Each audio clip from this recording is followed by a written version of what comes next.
The home of the common Joe and the common Sally in the know, even more so than all those media talking heads.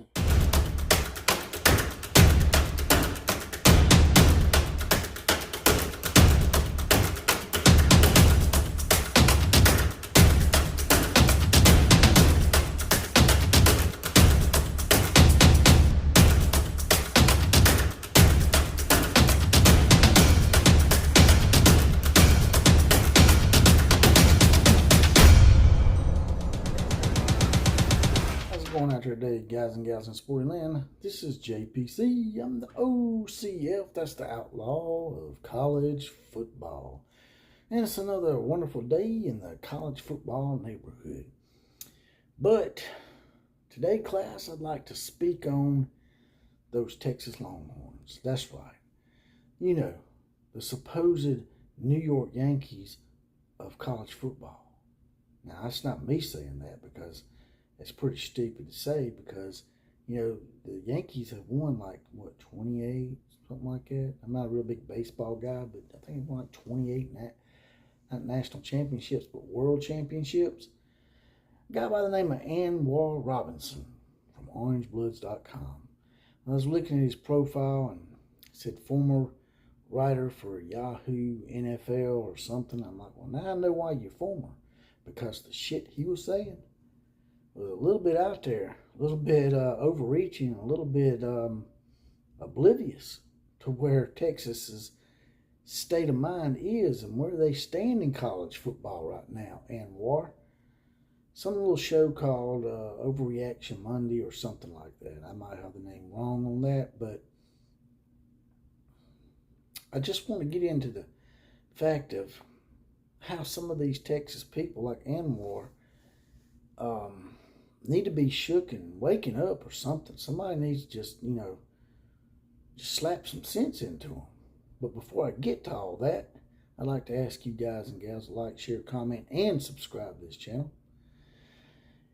If I can get maybe, 20 subscriptions today, I might even do a double upload tomorrow.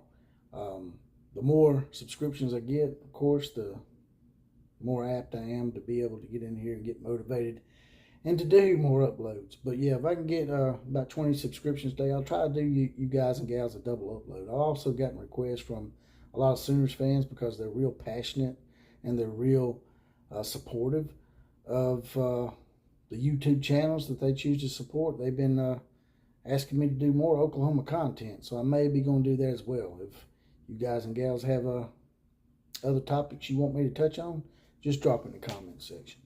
Now, getting back to what we was talking about, I was watching this shit, and I was like, is this guy for real? Is he trolling, or is he for real? And then I find out he's like working for OrangeBloods.com and Rivals and all that, so I'm good.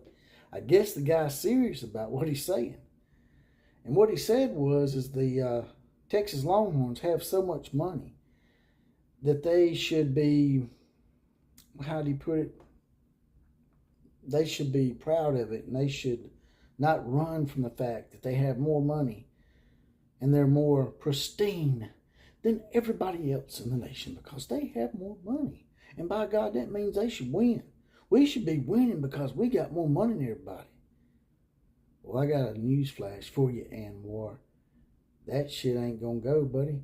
The best time y'all ever had, in my opinion. Of course, I wasn't really alive when Darrell Royal was coaching. But from what I've seen, the best time y'all had was under Mac Brown. And y'all run his ass off. Texas has a history of running people off when they get in the crosshairs of those supposed rich boosters.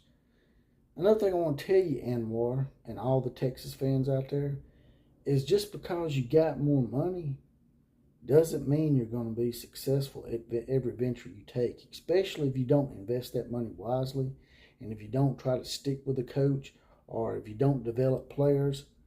You can get all the 5-star players you want. Hell, they can come out with a 6-star player. You can get all 6-star players. And if your ass don't know how to develop these players and you don't know how to instill in them the everyday attributes that they need to be decent human beings, in doing so, well then y'all never going to succeed, man. Because it doesn't matter how many 5 stars, 4 stars you get. If you don't develop them, then you're investing your money in something that you are not going to get a benefit out of. And that's been the problem with Texas from what I read. I looked back at their history, done a little research. Texas's problem is they've never been able to really stick with a coach other than Darrell Royal and Mack Brown. That's 2 coaches out of 117 years. The rest of them didn't even make it to double digits. The first 43 years of Texas football, from 1894 to 1937, they had 0 coaches go past 6 years on the job. First 43 years. Until Dana X Bible come along and stayed for 9 whopping years. Hell, he didn't even make it double digits. He was one of their first real good head coaches. So, what you Texas people need to do is come to the realization that you can't buy your way out of everything and into everything. Now, it is true. You do need money to succeed in big-time college football. But that's just one of many things that you need. Texas thinks, oh, we got all this money, so we should be good at this. That'd be like Donald Trump trying to take over SpaceX and thinking he can do just as good a job as Elon Musk. But he won't. He'll fail. And he'll lose a lot of money in the process because Donald Trump isn't versed in SpaceX. He doesn't know how to develop space programs. He doesn't have the right people in place. And that's the problem with Texas. They don't have the right people in place. They're not patient with their coaches. And the big thing that I keep coming back to is y'all let them damn boosters, those same people that supposedly going to make you the New York Yankees of college football, you let them have way too much control. They can have some say. They can donate. They can have some say in how big the stadium's going to be or how many luxury boxes they're going to have. But they should not have any say whatsoever in how a coach performs his job and develops his players on the field. Because that's why people like Jerry Jones have screwed the Cowboys for so very long. It's because they don't know how to get out of the way and let the people that you've hired to do that job do their job. That's all you got to do. Let them do their job. You got the money. That's true. But they know how to do the job. Just because you got a lot of money doesn't mean you can come down and dictate to them how to do their job when you obviously didn't know how to do the job yourself, or you wouldn't have hired them to do said job for you. And that's it for Texas. It's pretty simple. Get your boosters under control and temper your expectations and be patient with your coaches. And with that, I'm going to get off of here. Like, share, comment, and subscribe to this channel. And as always, KMCA to all the other teams.